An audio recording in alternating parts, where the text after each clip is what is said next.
All right, everybody, welcome to our Friday Fireside Chats. My apologies for being a few minutes late. I'm actually going to get us going on the other platform as well. I thought I had gone live, and it turns out that I wasn't actually live with everybody because I hadn't hit the go live button. So, gotta love technology. Um, my apologies for being away for a couple of weeks. I'm really glad to be back here with you guys. Give me a second. We're about to go live there as well. And there we go. All right. So here we are, lovelies. Welcome back to our Friday Fireside Chats.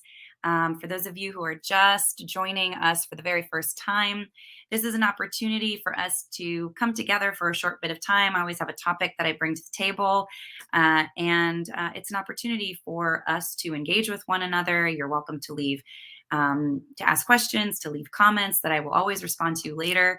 And the topic on the table today, let me just make sure we got that all lined up so that I can be looking at both cameras there. The topic on the table today is, how do you talk to yourself? Um, are you aware of what your inner narrative sounds like? Because I think that for many of us who are high achievers or hold very high standards for ourselves, that very often our inner voice can be pretty harsh, and that inner critic can sometimes come in and just be downright mean or cruel. And so what I want to talk about today is how we can begin to slow down and notice when we are doing that to ourselves, right? That actually trying to motivate ourselves by with a stick in the long run doesn't really serve. And if we can learn to motivate ourselves more with kindness and compassion, and we can catch ourselves in the act when that inner voice starts to get really like cruel and mean, we can start to actually repattern how it is that we engage with ourselves, and we can do so with more of a spirit of kindness and compassion. And my thinking behind this is that if we can begin to be kinder and more compassionate to ourselves, right, and turn down the volume on that inner critic, then we can learn to also be that way with other people. That when we start with ourselves and we can be kind to ourselves, then it's a lot easier to gift that to other people. Now, I don't know, sometimes, maybe we are really kind to other people, but we're pretty harsh with ourselves. But that doesn't really jive either, right? Because it's like, it doesn't feel congruent, right? I think it would probably create some cognitive dissonance that you can be kind to everybody else, but you're beating the crap out of yourself. So, what I'd love to ask all of you is, how do you talk to yourself? Are you aware of that inner critic? How do you deal with that inner critic when it starts to pipe up and get really loud? For me, I know that I have started to really, really tune in and become more and more aware of when that inner voice takes on that really harsh, critical tone.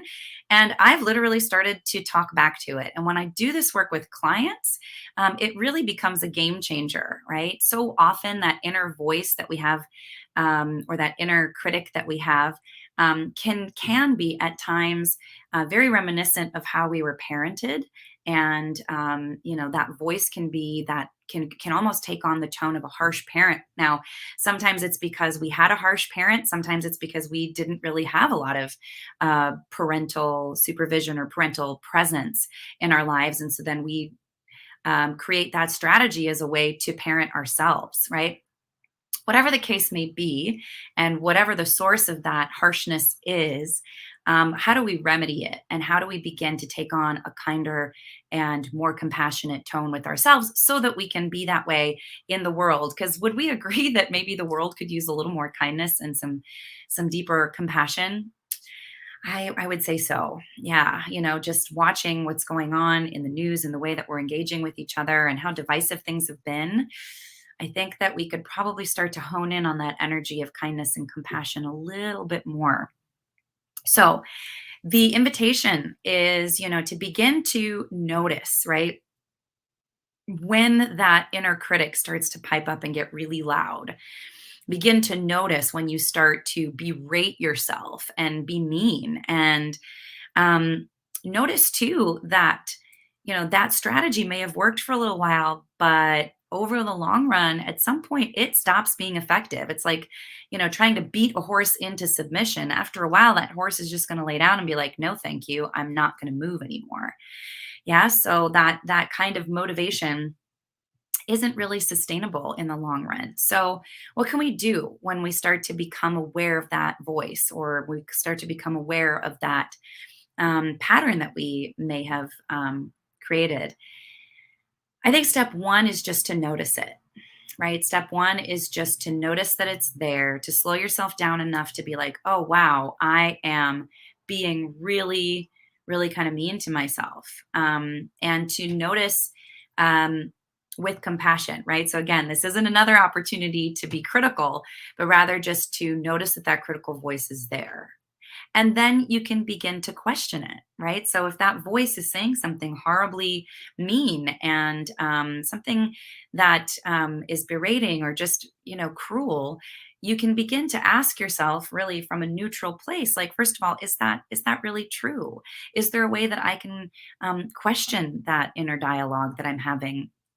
And the other thing that can be really effective is to talk back to it, right? And to imagine it, like literally as as a being that you could talk to and just say, I really appreciate your input here. Like, thank you so much for what I think you're trying to do. Like, I imagine you're trying to do something for me, and this way of doing it just isn't working for me anymore, right? Like, I'd rather choose to be kind to myself, and then actually be that kinder, more compassionate parental figure for yourself. So it's almost like learning how to reparent yourself with greater care and compassion.